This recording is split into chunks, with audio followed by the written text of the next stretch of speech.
Fatlis, apa kabar semuanya? Senang sekali kami berdua bisa bertemu Anda kembali. Saya Debbie Small Fatlis. Dan saya Vina Muftadi. Ngomong susah banget sih nyari Pikachu, Ini pemirsa, mainan, game, apps gratis yang apa ya namanya? Bikin demam, pokoknya bikin heboh, terutama di generasi milenial. Tuh kan, coba dimatiin suaranya. Iya, maaf ya. Berhubung saya generasi milenial, harus dong download ini Pokemon Go. Pokemon Go pemirsa, ini baru hari ke-6 nih hari ini di Amerika. Iya. Ya ampun, beritanya tuh semua tentang Pokemon Go. Terutama karena ternyata banyak kecelakaan. Iya, jadi ini kontroversial banget. Emang sih ada pro and con-nya. Pro-nya bikin orang bergerak, ya kan? Yes. Terus lagi bikin orang mendatangi tempat-tempat yang mungkin sebenarnya belum pernah didatengin, jadi explore tempat baru. Misalnya ke landmark gitu, ke Gedung Putih gitu, atau Monumen Nasional gitu. Tapi kontranya itu bikin orang jadi nggak aware sama surrounding gitu kan. Jadi pemirsa udah ada nih ceritanya yang kecelakaan lah, tahu-tahu ada mobil nabrak apa tuh? Pemotong jalan, pembatas jalan. Gara-gara lagi main Pokemon Go. Ya, atau nggak kecemplung di got gitu. Ada lagi remaja yang nggak sengaja nemu mayat. Oh iya benar. Gara-gara dia lagi manjat pagar apa gimana mau nyari Pikachu. Kayaknya di Jakarta udah ada, tapi baru beta version or something like that. Oh, gitu. Tunggu aja pemirsa. Pasti hidup Anda tidak akan pernah sama lagi. Anyway, sekarang ada apa aja? Kita punya liputan nih pemirsa, seorang profesor, namanya Profesor Han. Bukan Han Solo loh. Bukan. Handai Taolan. Handai Taolan bisa. Profesor Han ini adalah seorang asli Taiwan, tapi sudah 50 tahun sih, lebih tinggal di Amerika. Dia ini suka banget sama kesenian Indonesia, terutama gamelan. Gamelan Jawa, gamelan Bali, angklung juga dia demen banget. Itu dia bagikan kecintaannya itu sama orang Indonesia, dan dia itu karena kecintaannya itu sampai ke Indonesia untuk belajar juga. Oke, jadi langsung kita lihat sekarang atau nanti kita lihat juga ke New York nih? Nanti kita lihat dulu Profesor Han. Oh iya udah kita lihat Profesor. Kalau kita udah oke, baru kita jalan-jalan ke New York. Apalagi sih? My last name is Han. I was born in China, but when I was a little kid, my family moved to Taiwan. I grew up there. I lived in Taiwan for about 17 years. Yeah. But I have lived in the United States for 52 years.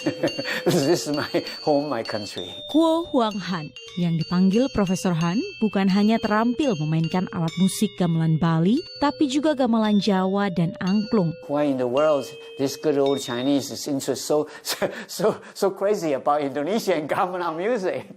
Kecintaan Profesor Han pada gamelan berawal dari rasa penasaran saat kuliah di jurusan musik Universitas Northwestern Chicago pertengahan tahun 60-an.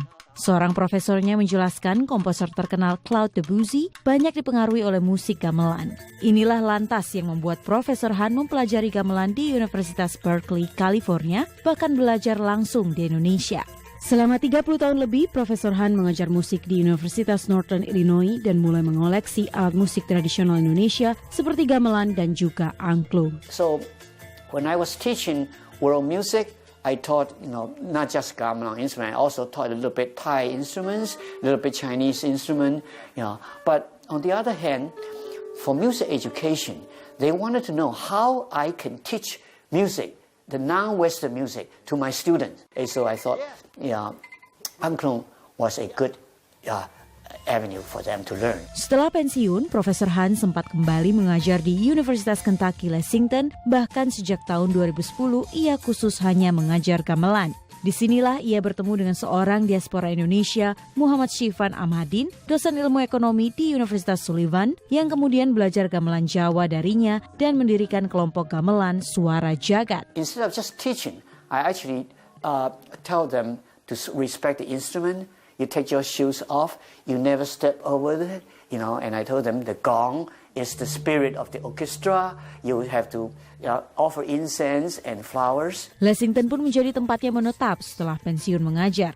Di rumahnya yang dipenuhi koleksi berbagai alat musik tradisional ini, ia kerap mengundang para pecinta gamelan untuk berlatih. Yeah, it's the fun of doing it within a group, rather than just individualism. Gamelan memang musik kelompok yang memiliki aspek religius dan amat berbeda dari musik klasik barat, sehingga banyak menarik musisi dan non-musisi di Amerika. Tak hanya ke publik Amerika, Profesor Han juga memperkenalkan gamelan di Taiwan, negara tempatnya berasal yang sekarang sudah memiliki 5 kelompok gamelan. Dari Lexington, Kentucky, Stella Now, Nia Iman Santoso, VOA. Oh, sorry. Luar biasa Profesor Han ini ya. Bisa main semua gamelan. Aku belajar gamelan Bali nih pemirsa. Satu alat aja nggak kelar-kelar. Ya ampun, Susah. Masih mending at least Debbie udah memulai. Saya belum pernah sama sekali, cuma selain nyoting, ting tong doang, tapi nggak pernah bener-bener serius gitu belajar. Ya memang kelihatan pemirsa bedanya kita berdua. Mulai. Oke, seperti yang sudah kita janjikan, kita akan ajak pemirsa ke New York untuk melihat suasana di sana ya. Di sana tuh banyak banget orang-orang jualan gitu kan.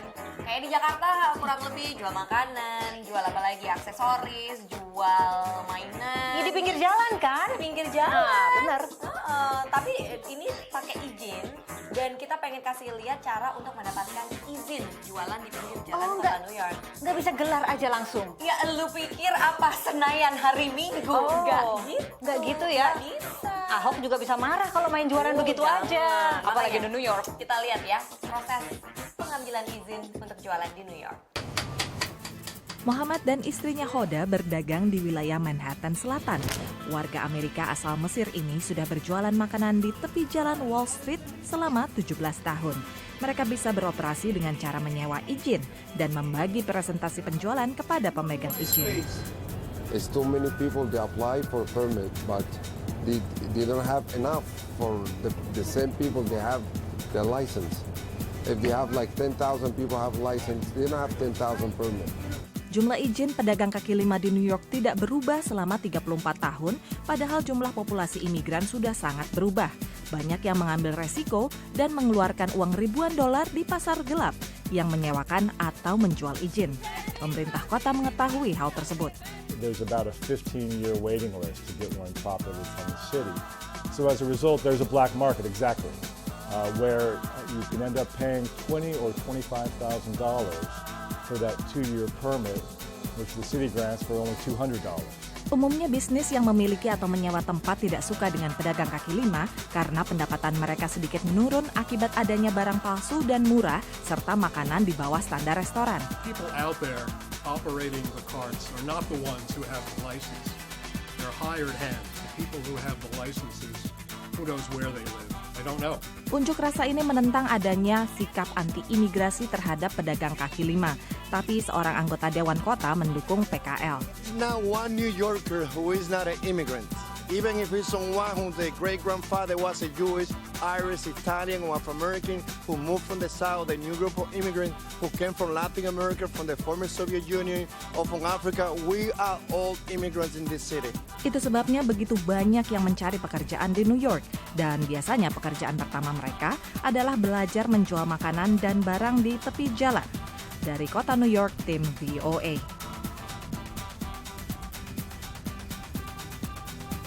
Seru ya, gimana Deb, kira-kira ada ide nggak ya? Mungkin kalau kita berbisnis bersama jualan di New York. Harum manis. Kenapa harum manis? Rambut nenek kan biasa di pinggir jalan. Oh, satu lagi. Apa? Ini ya, New York itu kan macet juga ya. Macetnya gila-gilaan juga kadang-kadang New York. Dan biasanya kalau macet itu banyak pembeli kayak Jual. di Indonesia pas mudik panjang ya kan.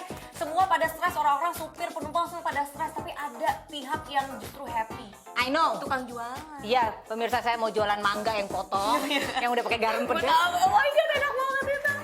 Ya ampun, kasihan deh, kita kayaknya kangen sama kampung halaman ini Banget. contohnya. Ya udahlah, sekarang kita itu kan jadi drooling. Iya, emang. Oke pemirsa, jangan kemana-mana, kita ngelap dulu. Iklan dulu. Iya, iklan dulu pemirsa.